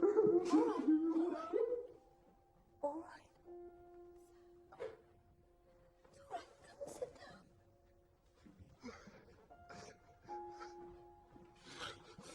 All right.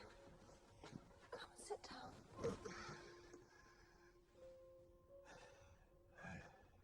It's all right.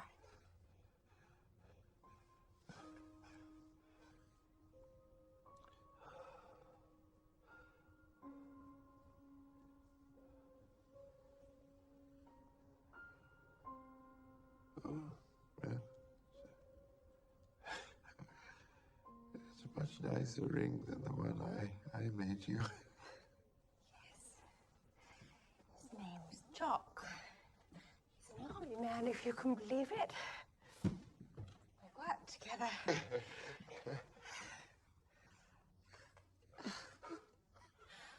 Why don't we do a crossword puzzle?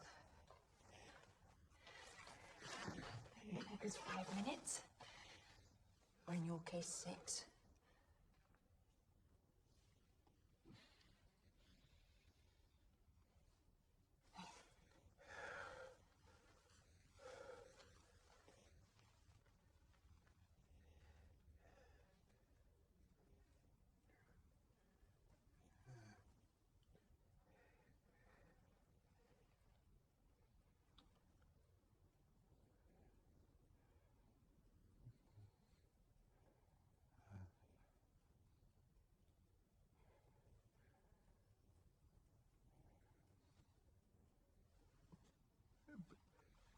Perhaps later.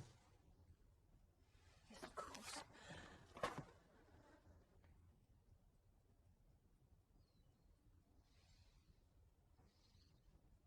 You got what you wanted, didn't you? Work, husband, normal life.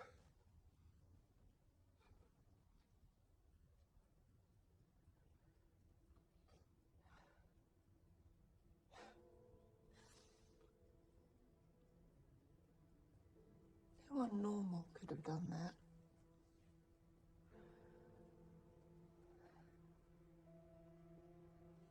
You know, this morning, I was on a train that went through a city that wouldn't exist if it wasn't for you. I bought a ticket from a man who would likely be dead if it wasn't for you. I read up on my work. A whole field of scientific inquiry that only exists because of you. Now, if you wish you could have been normal, I can promise you I do not. The world is an infinitely better place, precisely because you weren't.